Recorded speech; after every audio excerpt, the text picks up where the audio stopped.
This podcast contains adult language and content. The stories in this show can be disturbing and frightening for some.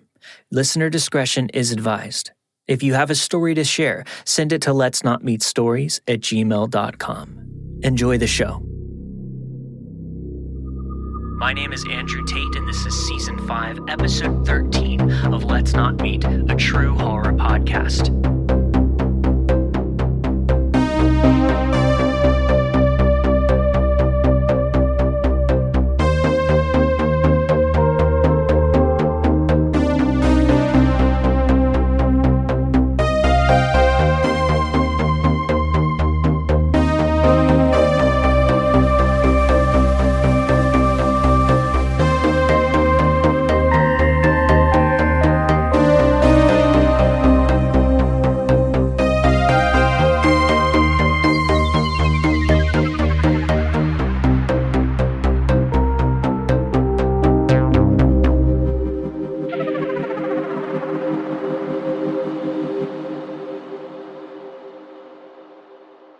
As a wild teenager, I had my fair share of lucky misses.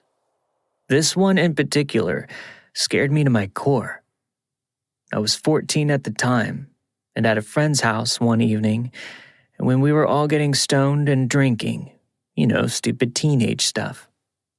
I was wearing a white miniskirt, a glittery halter top, and knee-high white heeled boots.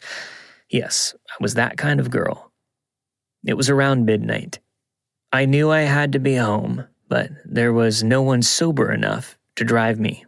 I asked my friend for a hoodie and some pants, then I decided to walk the 30-plus minutes to my house alone. I had done this many times, so it felt safe enough to do so, except I hadn't done it at midnight, alone. Within the first 10 minutes, I passed the main intersection with no issues, and as I'm about to walk around the corner, down the main road into my area, a large green van pulls up beside me. Me being stoned and paranoid, my fingers automatically dialed 111, New Zealand's police number. As I dialed the police, a young man jumped out of the passenger seat and yelled at me to get in the van. At this very moment, I had my phone to my ear, and the operator picked up and asked, "Fire, ambulance, or police?" I replied, "Police, please." Upon hearing this, the young man jumped back into the van and sped off down the road. I continued to tell the operator a man just tried to get me into his van and that I was stoned and walking home. I ended the phone call because I needed to keep my battery from dying, as I still had 20-plus minutes to go before reaching my house. At this point, I'm terrified and my stoner's paranoia is at an all-time high. I mean an all-time high. This is a long, straight road with only 2 bends in it. You can see most of the road from anywhere on the footpath. After the van incident, I started to jump into driveways and hide behind bushes whenever I saw headlights. After doing this consistently for about 15 minutes, I started noticing a white sedan had passed at least 3 times. Thinking I must be seeing things, I continue to hide whenever I see headlights and make my way closer and closer to my street. I finally reached the empty paddock opposite the primary school and saw headlights again. Thinking on my feet, I quickly jump over the 6-foot-high fence into the open paddock. There was a massive tree in the middle of the paddock, so I ran and hid behind it. A minute or so later, the white Toyota sedan pulled over directly in front of the paddock fence, and out jumped 5 full-grown men. The first thing they said was, "Where is she? Where is she?" They started searching the street for me and were peering over the fence and into the paddock. Panicked and absolutely shitting myself, I dialed the police. Once I got the operator, I just kept repeating my name, address, and current location. The operator finally calmed me down enough to ask me what was happening. I told her that 5 men in a white sedan out on the street were searching for me, and they wanted to kidnap me. I knew they were looking for me, as I was the only person walking on the street at that time. She told me the police were on their way and to remain hidden. Finally, I hear the police sirens after what felt like an eternity, but was probably about 5 minutes. They drove straight past the men, and they all scattered back into the car and fled. By this time, I'm pretty sure I nearly wet myself and bawled my eyes out to the operator, saying they drove straight past. Suddenly, I hear a man saying, "Hello? Excuse me, girl. Are you okay?" I went silent. The man said, "Were those men looking for you? I live across the street and I could hear you crying." I peered out from behind the tree and said, "Yes. Are they gone?" He said, "Yeah. When the police went by, they fled." He then offered to take me to his house and keep me safe until the police came. So I hung up on the operator and climbed the fence and went into this guy's garage. He was a lovely guy. He was just working on his car in the garage a few doors down from the paddock. He offered me a warm drink and a cigarette to calm my nerves. After about 10 minutes, it became evident that the police were not coming. So he dropped me off at home. At that age, I was young, dumb, and I definitely would have gotten kidnapped if I wasn't a paranoid stoner with a true crime passion. So stay weird and be safe.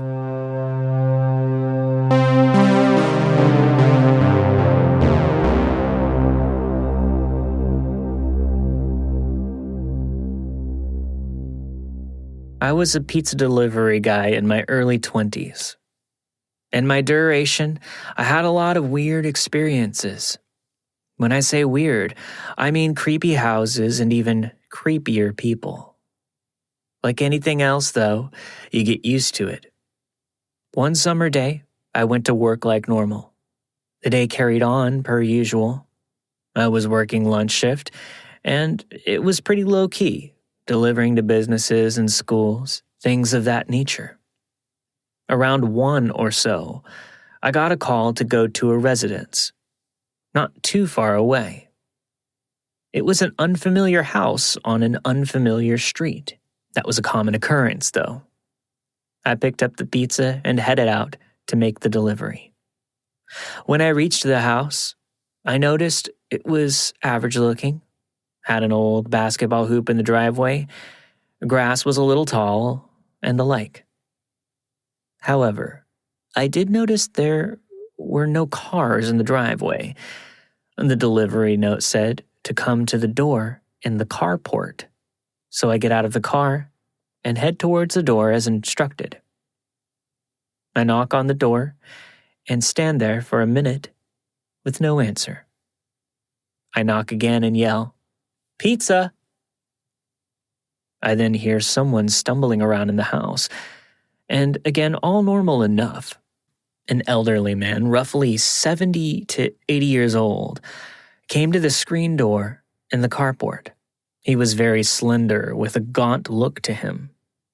I noticed the decrepit man had wispy white hair and an oxygen tank attached to him. I said hello as he opens the door. He then proceeds to ask me if I would step inside for a minute while he gathers his funds. It was our policy to never go in someone's house, but I had to do it all the time. Sometimes the situation just called for it. Considering this man's sickly state, I said sure without hesitation and proceeded to follow him into the kitchen. His house was very dim, like he had all the windows boarded up or something, with all the lights off. I stood there holding the pizza, and he says in an unsettling and very creepy voice, "Give me a second and I'll go get your money." I stood there in the dark kitchen, waiting. I began to realize that the place is a wreck. and had an offensive odor. I noticed 2 other dark rooms towards the back of the house. 5 minutes later, I start hearing a scratching sound coming from one of the other rooms. I was hoping it was my customer coming with the money. Then nothing. As I look around the house, it's obvious that the man lives there by himself. I soon hear more noise coming from that back room. A low, almost growling sound. I realize it's coming from the old man. I start to get very freaked out. I call out, "Hey man, I got other deliveries to make. Are you almost done?" The growling continues, now with heavy breathing. In the corner, towards the back of the room, he was standing there in the dark, growling, completely naked. He still had the oxygen tank attached, but he was completely naked. I was terrified beyond words. I was frozen. He then proceeds to walk towards me and screams at me. I was terrified. I dropped the pizza, tripped backwards onto the floor, into the kitchen. He's still coming towards me, walking slow, with his oxygen tank rolling behind him, screaming. Every bit of adrenaline I had was surging through me. I got up and bolted to the door. I could still hear him screaming behind me as I made my way to the door. I ran out and got to my car as fast as possible. I looked back into the carport at the screen door and I could see the old man in the doorway, standing, just staring at me. My blood ran cold. I was so scared and shaken by the ordeal. I didn't know what to think. I could hear him struggling to breathe and wheeze at the doorway, staring back at me. I sped out of there. I rushed back to work and told everyone about what had happened and why I didn't get paid. We put him on the do not deliver list, and we never heard from him again. It was one of the most terrifying events to ever happen to me. Something I'll never forget. I still pass that street sometimes and get the willies. I wouldn't be surprised if the man was deceased at this point. With all that being said, though, I hope we never meet again.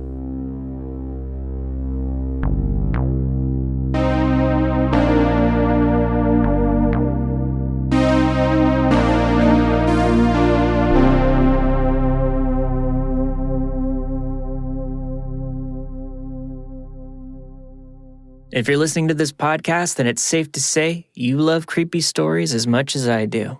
Unfortunately, hearing all of these horrifying tales can leave us anxious and tossing and turning at night, compromising our quality of sleep.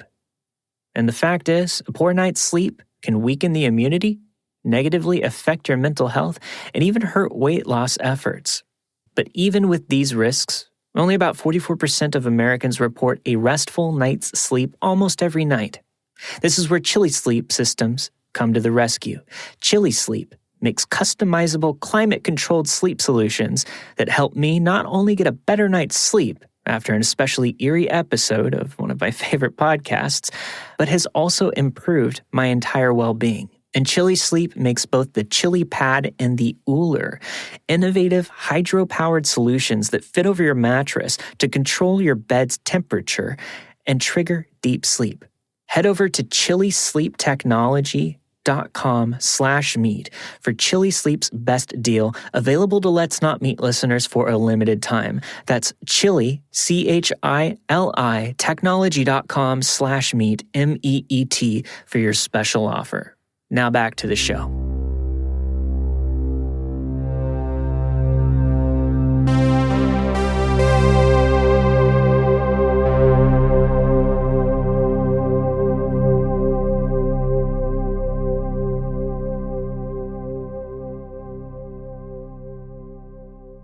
I'm currently living in Australia.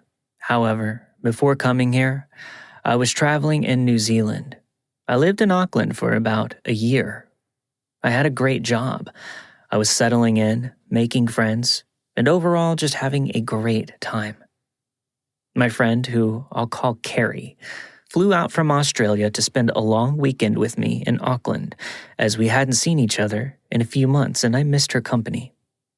She had also broken up with her longtime boyfriend about a month before and was in need of a fun girls' trip to forget her sorrows. We arranged to go on a night out in Auckland, spent hours getting ready, drinking, listening to music and doing our makeup, plus taking a million pictures of us all dressed up before heading out. We were going to bounce between a few well-known backpacker bars and eventually settle in my favorite bar.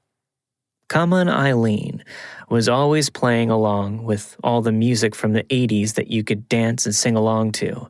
It was so much fun. Now, 2 things to mention. 1, Carrie was hoping to find a guy to hook up with that night. I don't mind. In fact, I enjoyed the challenge of being a wing woman. 2nd, I was not looking to hook up with anyone. This may be way too much information, but not only was I not interested in meeting up with anyone after a string of horrid dates, but I was also on my period, and if I met the most attractive man in the world, sex was completely and utterly off the table. Within the first 20 minutes of being at the bar, I'd found Carrie a lovely guy. Cute, funny, and smart. They immediately hit it off and began delving into deep conversations. My job was done. Now I just needed to find a new group to join, as I was beginning to look a bit like a third wheel. I met a group of girls and guys sitting on the table nearby. Here, I met this guy. We'll call him Dan. I actually don't remember his name. He was good looking, but had that complete aura of, I know I'm good looking, going on. Not my type.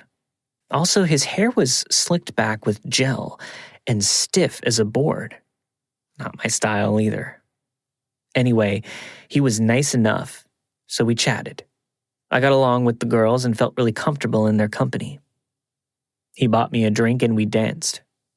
I was steadily becoming more drunk at this point, but was having fun.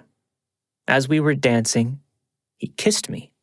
To be honest, I didn't mind that much, but when he pulled away, I made my intentions very clear.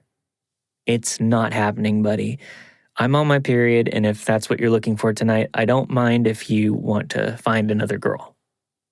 Side note, I studied psychology and criminology in university and wrote my thesis on victims of sexual assault and how much victim blaming results in a lack of convictions. She was drunk, she was flirting, she was dressed provocatively, So I've always been very conscious of making my intentions very clear if I'm not interested. He laughed off my comment and said he wasn't looking for that either, was just having fun. By the time I was ready to go home, I ran into a couple of issues. 1, Carrie had my purse and had left with said purse when she went home with her guy. 2, my phone was out of battery. No phone, no money, no luck. How was I going to get home?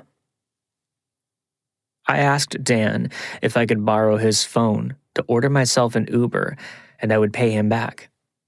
He said that his phone had also run out of battery, but that he had his wallet and he could get some cash out, and that he was heading home in the same direction, so would it be okay if we shared a cab? Fine, whatever. I was tired and just wanted to get home. Again, I reminded him, okay, but nothing is happening, remember. He laughed it off again. We got into the cab.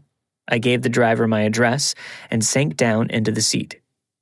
Dan was actually quite sweet at this point and was stroking my hair as I laid my head down on the middle armrest.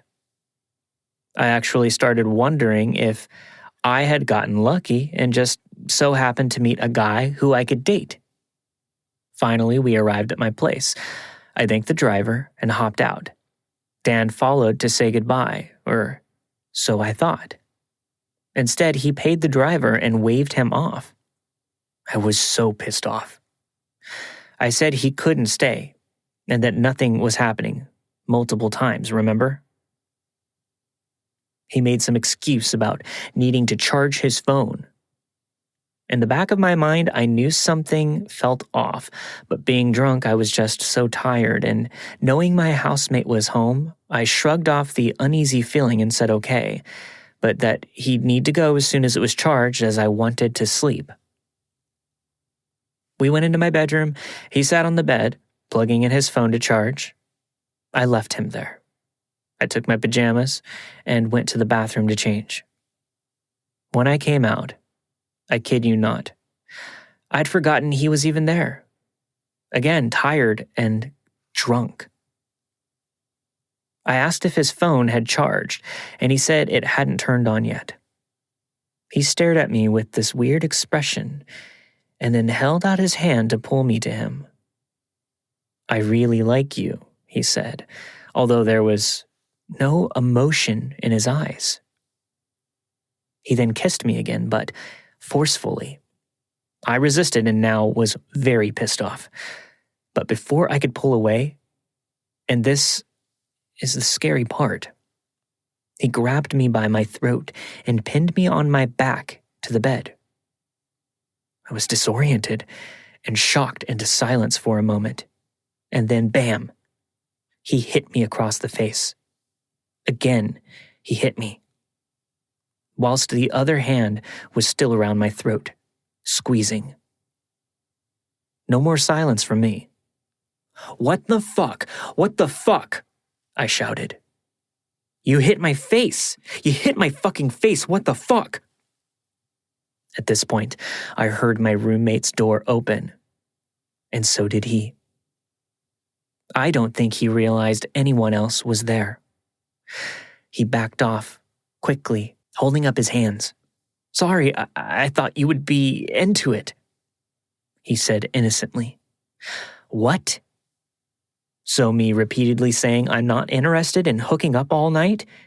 He had somehow translated that to, "I like it when guys slap me." I mean, who does that? Thought I would be into it. How? My roommate was standing in the door by this point, sleepy and confused. "Are you okay?" she asked. I nodded and looked back at Dan. "You need to leave now," I ordered. He began shaking his head. "If you feel uncomfortable, I can go. I mean, of course." That's literally what I just said. I told him, "Yes, I'm uncomfortable. You fucking hit me in the face. Leave." Bizarrely, he then grabs a pillow from my bed and drops to the floor. "Can I sleep here? I won't sleep in the bed with you. Can I just stay?" Again, what the fuck? I grab his phone, which is not even plugged in, and still had no charge, and told him to get out. He said he had no way to order a cab, so I grabbed my phone, now charging and working, and ordered him an Uber. He gave me an address, which I looked up in the morning, and it was a parking lot of a shopping mall. Sketchy. I asked for money for the Uber. He threw a 50 at me and walked out the door. I followed and locked the door behind, watching from my roommate's room to check if he was definitely going. Once he was gone, I went to bed. Honestly, I wasn't scared or upset. I was just very tired and drunk and wanted to sleep in that moment. I think my roommate was very freaked out, though. It wasn't until the morning that I truly processed everything, and the thing that frightened me was that even though I had made my intentions very clear, it ultimately didn't matter. He had his intentions, and nothing I was saying would sway that. He intended on causing harm. So, a few years had gone by, and I was back in Sydney with my current partner. One day my partner rang me from work and said, "Remember that story you told me about the guy in Auckland that tried to hurt you?" "Yes," I replied, confused. Well, have you seen the news story about the guy in Auckland that's been convicted of killing a backpacker? I looked up the story and felt my blood run cold. Like I mentioned, I don't remember this guy's name, so I couldn't be 100% sure it was the same guy. But he was so familiar. Same age, build, same look, and same slicked back, stiff, gelled hair. I'm sure it was him, and I'm so sorry to the poor girl he murdered, who was just trying to have an adventure. She was beautiful and ambitious and did not deserve to die in such a cruel and unforgiving manner. If it is him, I'm so glad he's going to spend the rest of his life in jail. If not, whoever that was, let's not meet.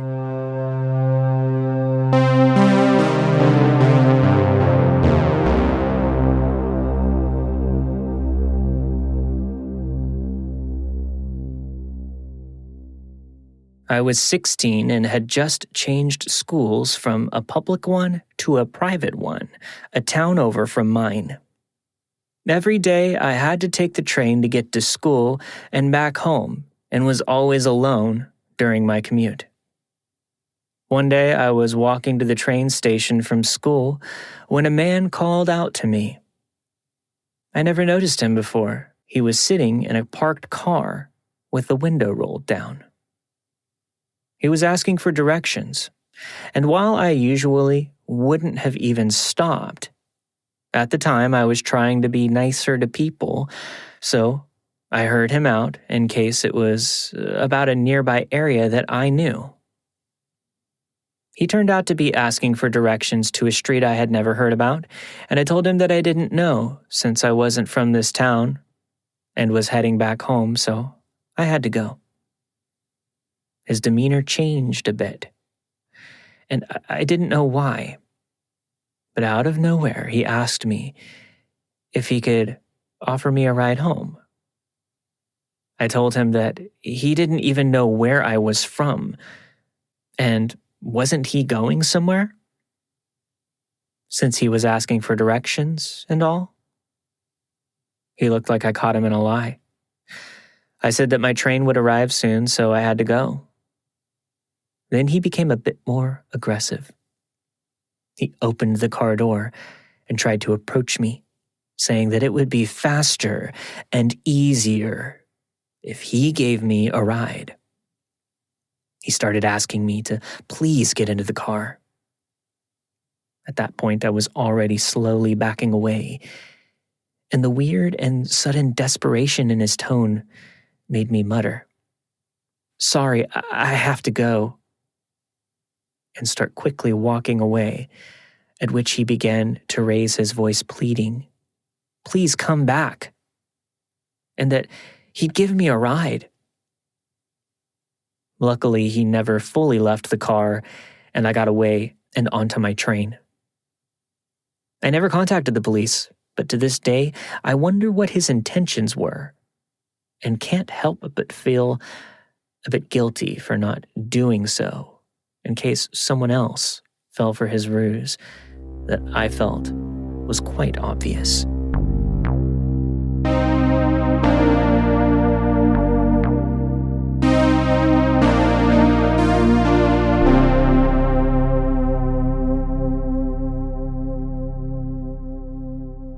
This episode of Let's Not Meet, a true horror podcast, is brought to you by Native. Native aluminum-free deodorant is a great addition for your 2021 routine. Native cares about what you put on your armpits. That's why their deodorant ingredients list includes things you've actually heard of, like coconut oil and shea butter.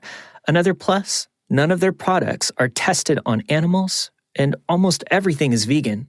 Native is risk-free to try. Every product comes with free shipping within the US, plus free 30-day returns and exchanges. They also have options. Native has a line of sensitive deodorants for people with baking soda sensitivities, plastic-free deodorants if you're trying to cut down on your plastic consumption, or even an unscented option if you're all about your natural scent.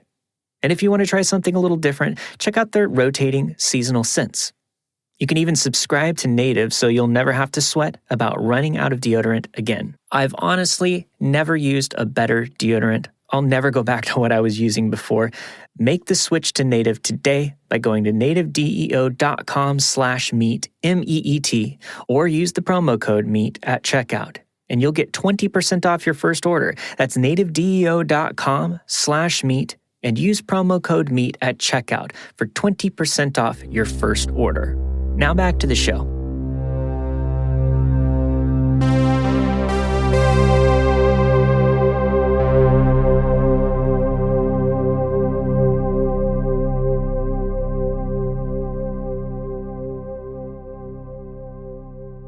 I was about 13 at the time and had just started developing my own personality, which resulted in numerous fights with my mom. Normally, I ended each fight by storming out the door to seek refuge at my friend Katrina's house. Her mom would mostly leave us alone and didn't really bother us, as long as we joined her for the occasional prayer meeting at the local congregation. I don't believe in God or any other higher power, but it seemed like a good deal to me. Now, this particular fight with my mom occurred rather late in the evening. I can't even remember what it was about, probably something stupid like what I was wearing, or some band she didn't want me to listen to, but I remember being more pissed off than usual. So despite the late hour and the very likely possibility that Katrina and her mom would be asleep, I proceeded with my usual routine. I put on my shoes, marched outside, and slammed the door behind me. It would only take me about 15 minutes to get to Katrina's house, so I started walking angrily and rapidly in that direction. We lived about 2 kilometers outside a small town. It never felt far from civilization in any way, except for there being no streetlights on the small roads between our houses. I have never been afraid of the dark, or really anything else for that matter, despite being a skinny girl with no muscle to speak of, so it didn't bother me that the only light illuminating the path in front of me was the moon and some dim porch lights from other houses in the area. They were too far away to be of that much help. They worked sort of as landmarks, though. They indicated I was on the right track.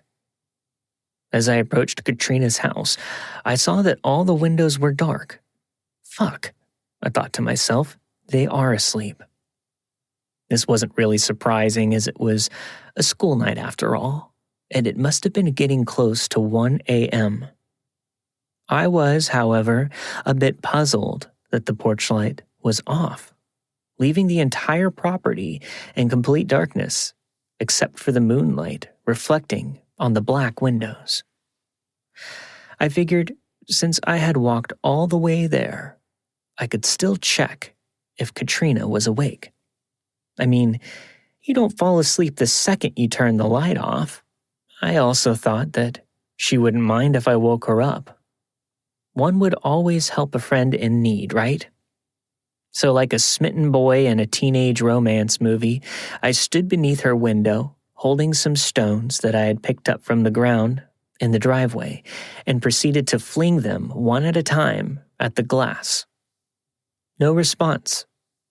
I kept at it for a good 10 minutes before giving up. I really didn't want to go home yet, and I couldn't stand outside in the cold too much longer. In the rush to get out of the house and away from my mom before saying something I would regret, I had forgotten to put on my jacket. It was mid-spring, so during my hurried walk, I felt warm enough, but this was north of Europe, so having stood still for several minutes, I was starting to feel the cool night air on my skin. While I was standing there stroking my arms to try and keep them warm, trying to figure out what to do next, I heard something. It almost sounded like a whisper, but I couldn't say for sure. I stood still for a minute, listening intently. I heard another sound, This time I could tell it was some kind of rustling in the leaves of a big bush that stood some meters away from me, close to the trees. There was quite a bit of forest in this area, and I was used to encountering both small and big animals on my walks to and from Katrina, so I didn't think much of it. I wasn't even alarmed by what sounded like footsteps approaching. I just figured it was a deer or some kind of big animal. There aren't really any dangerous animals in this country, although it didn't sound quite right. I decided to check if the front door was unlocked to borrow a jacket for my continued nightly walk, which I knew they wouldn't mind. Most people didn't lock their doors here. It was a quiet and safe community. Or so we thought. As expected, the door was unlocked. I stepped inside and started browsing through the jackets. That's when I heard something that made me freeze. My movements just stopped and my heart started racing. It was the sound of someone running towards the house. I say someone because it definitely did not sound like an animal. I stood there frozen, my hands still in the air about to grab a jacket, for a whole minute, while my heart was beating so hard in my chest that it hurt. When I was finally able to move again, I spun around and gazed out the open door. Nobody there. Just the pressing darkness, slightly broken by the shimmer of the moon. I was dumbstruck. What the fuck was happening? Did I imagine it? I was shaking as I grabbed a jacket, too aghast to notice which one I put on. I slowly stumbled out into the cold blackness of the night, wearing a huge plastic raincoat. I didn't feel alert. There was no fight or flight kicking in. I just felt dazed and scared. I couldn't wrap my head around what had just happened. Could it have been some kind of auditory hallucination? My brain misinterpreting those animal sounds that I had heard earlier? I closed the door behind me and walked down the steps to the driveway. I wanted to keep walking, but I couldn't shake the feeling that something was terribly, terrifyingly wrong. I stopped and started scanning my surroundings. My body felt almost numb with fear as I looked up at the house, then behind me and then to my sides. I turned around and then around again, but I couldn't see anyone. I started to feel silly, when suddenly the hairs on my arms and neck stood straight up, and I heard a raspy voice whisper, "Leave, now. We don't want you. Go." It felt like my heart stopped for a second, and adrenaline spread through my entire body. I didn't know what else to do but abide. I started running. I ran like I've never ran before, and I've never run since. I ran and ran until my lungs hurt, and my muscles in my legs were burning. I didn't stop before I was back home. I flung the front door open, tripped on the door frame, and landed on my face. I managed to get back up on my feet to slam the door shut and lock it before crashing down onto the floor. My mom found me the next morning, sitting with my back leaned against the door, blood all over my face. I had broken my nose in the fall and proceeded to pass out. I still punish myself for that to this day, because if I hadn't passed out, if I had called the police, things might have turned out very differently.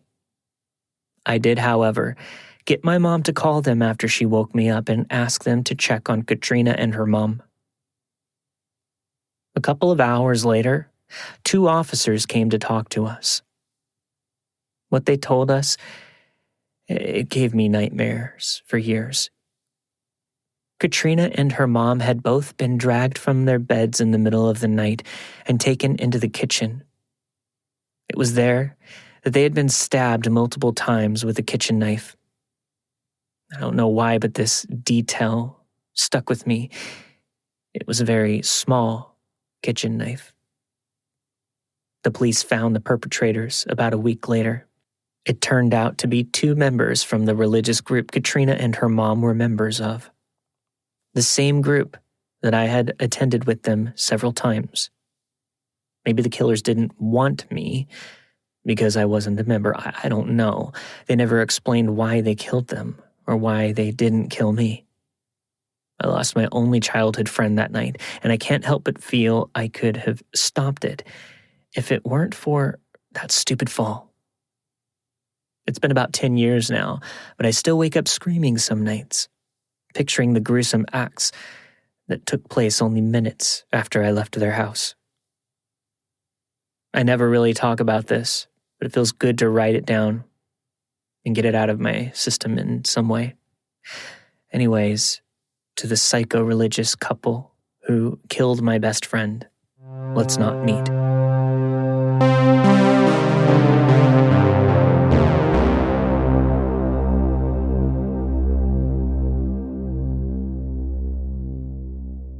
Make learning a language your New Year's resolution in 2021. Busuu is an award-winning app that offers a fun and effective way to learn languages.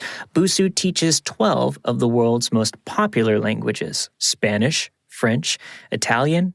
You can go with Japanese like I did. As you follow Busuu's language courses, you also get opportunities to practice with native speakers through the platform. And this means that you get constant feedback as you learn, which is so important to help you properly learn the language. I know I plan to visit Japan in the near future. This is going to help me immensely, and I can already see it working. Busuu also comes with loads of smart features, like a study plan to help keep you motivated and organized, as well as vocabulary and grammar training tools built by data scientists to help you remember what you learn. In my previous attempts to learn Japanese, I always had so much trouble retaining all of that knowledge the following day, but their study plan and their training tools have really helped me. You can start learning for free or choose to get a premium plan to unlock more fantastic features. Sign up to Busuu for free by visiting busuu.com/meet to supercharge your learning with Busuu's special features. Make sure you use that promo code MEET, MEET, and get a 30% discount on Busuu's premium packages. That's Busuu, BUSUU.com/meet to get a 30% discount on Busuu's premium packages. Now back to the show.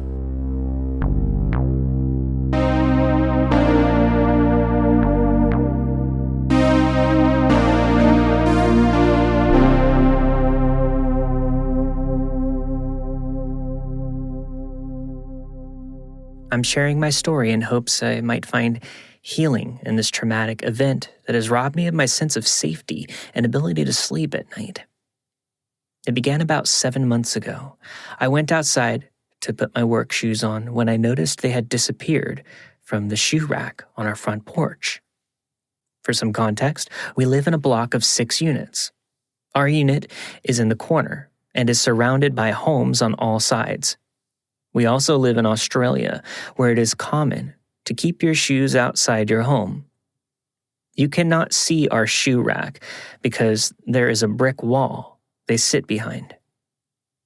You also have to walk down a long driveway past the other units to get to our place in the corner.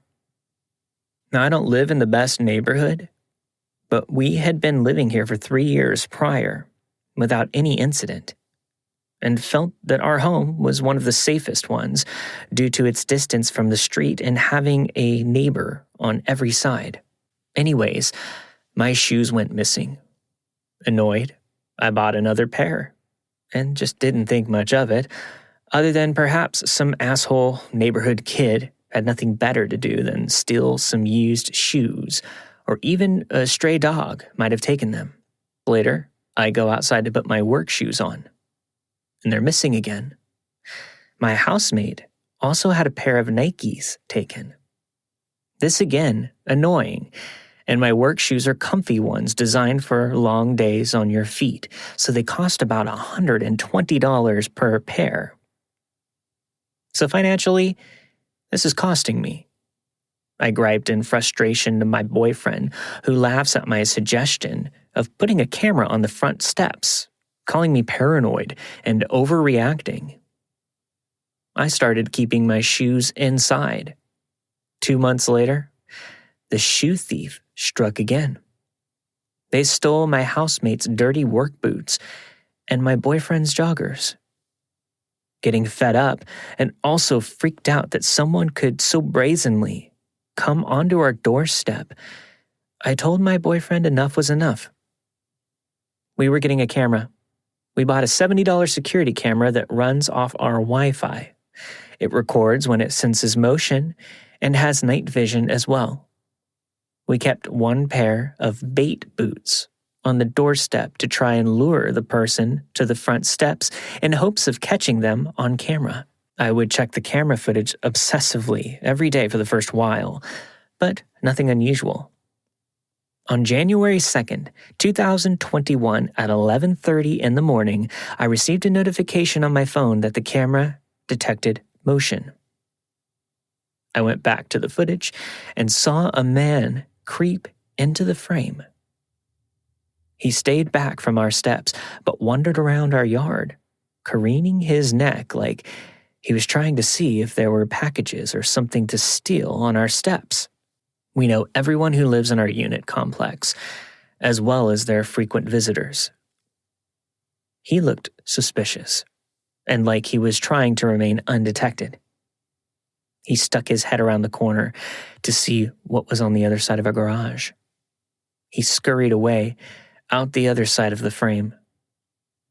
When you are that far down the driveway and behaving like he did, it was obvious that he was looking for something and that he did not belong. There is no reason for anyone to come down the driveway that far unless they live in our back units.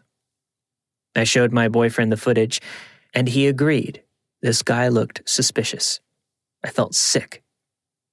Maybe it wasn't just shoes or packages he was after. Was he casing our house? Fast forward to this past week. It's Sunday night. My boyfriend and I were drinking wine in our living room and watching Jeopardy. I know we sound like a couple of old people, but I love any kind of game show with trivia. It's about 10 p.m., and we're finishing up our wine with the intention to shortly after head to bed. I hear the blinds in our bedroom rustle. Thinking it was just the wind, and our window was open, I looked at my boyfriend and shrugged. We continued to watch Jeopardy. About 30 seconds later, I hear the cans and bottles we have in the milk crates underneath our window for recycling begin to rattle. Something hit the metal door on our tiny utility shed. Thinking it was maybe a possum or a stray cat, we both get up and my boyfriend heads to the back door. I hear a ping sound of something metal dropping to the ground as my boyfriend roars, "Get out of my yard, you fucking junkie!" And the clanging sound of someone going over our metal fence into the neighbor's yard. I rush outside as my boyfriend bends down to pick up what the intruder dropped. It was a knife. I yelled, "Don't touch it! The prints!" He used his t-shirt to pick it up. He puts it in the kitchen, as mentally my head is swimming with fear and adrenaline. I'm shaking. I go into our bedroom, and that's when I see it. The screen to our window has a giant slit in it that wasn't there before. I feel sick to my stomach. Tears burn the surface of my eyes as I try to figure out what we should do. "Call the cops, please," I say quietly. "I'll speak to the neighbors." After speaking to the neighbors and the police, we sit around unable to sleep and continue to drink our wine to take the edge off. We figure the intruder saw our computers charging on the floor near the window and thought that they could grab it easily. The police said that they would send a patrol car around to keep an eye out for the man that my boyfriend described. It was quite vague, as he only saw the man as he was going over the fence. Forensics came by in the morning. Unfortunately, because we had windows open earlier in the evening in the living room, the blinds blocked our security camera, and we didn't have any footage from the day. The man who dusted for prints let me watch the process. He showed me the knife where the person had gripped it and that they had been wearing gloves.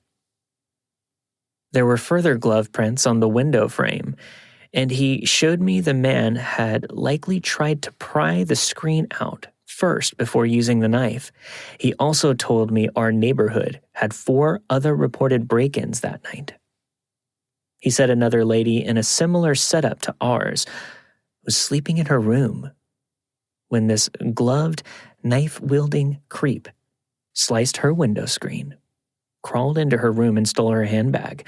She woke up to him, standing next to her bed with her handbag. He then bolted out the open window. That made me feel ill. We also found out our neighbor's brand new car had been vandalized that same night, scratched with a knife. Their dash cam caught minimal footage as the person saw it and dropped to the ground and carved marks into their vehicle while lying on the ground. I sleep with a kitchen knife since the incident happened. I'm scared to be home alone. And I'm sorry to say, but I am behind on Let's Not Meet because I'm still so frightened by what happened, and I'm worried other stories about other creeps will make my anxiety worse. I am constantly anxious, and I find it hard to sleep. I can't listen to music in the house because I'm afraid it will cover up the noise of someone trying to break in again. Clearly, whoever it was has no qualms about breaking in when people are obviously home and the lights are all on. It makes me feel like they wouldn't think twice about being violent with me to get what they wanted. By writing this, I hope to have some catharsis in relation to what happened by trying to own my own story as a victim. We have replaced the window screen with a stronger one, gotten a security camera for the back, and have security stickers on the windows. Under no circumstances is anyone allowed to leave the window open when no one is home, and we keep wooden dowels in the window track to prevent anyone from coming in if we leave it open for fresh air.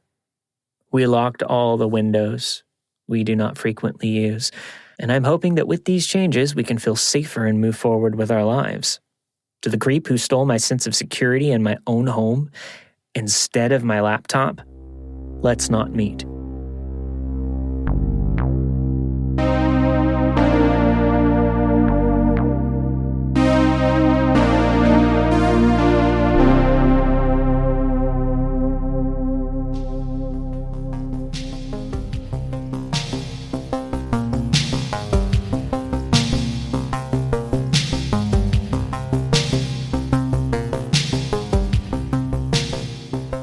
If you find yourself wanting more episodes of Let's Not Meet, a true horror podcast, look no further than our Patreon. Over there, you're going to get exclusive half-hour bonus episodes of Let's Not Meet, a true horror podcast every single week, as well as a bunch of other bonus content and exclusive merchandise. So head over to patreon.com/Let's Not Meet podcast to support the show and get access today. Thank you for listening. This week you have heard Stoner's Intuition by Shaz Cross, Like Something from a Horror Movie by listener Ty, Intentions of a Future Convicted Murderer by listener Laura, Failed Kidnapping by Adrian, a story by listener Nina, and finally, Neighborhood Window Slicer by Kate. All of the stories you've heard this week, they were narrated and produced with the permission of their respective authors. Let's Not Meet, a true horror podcast.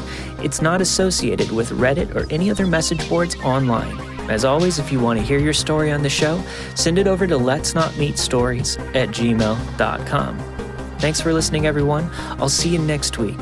Stay safe.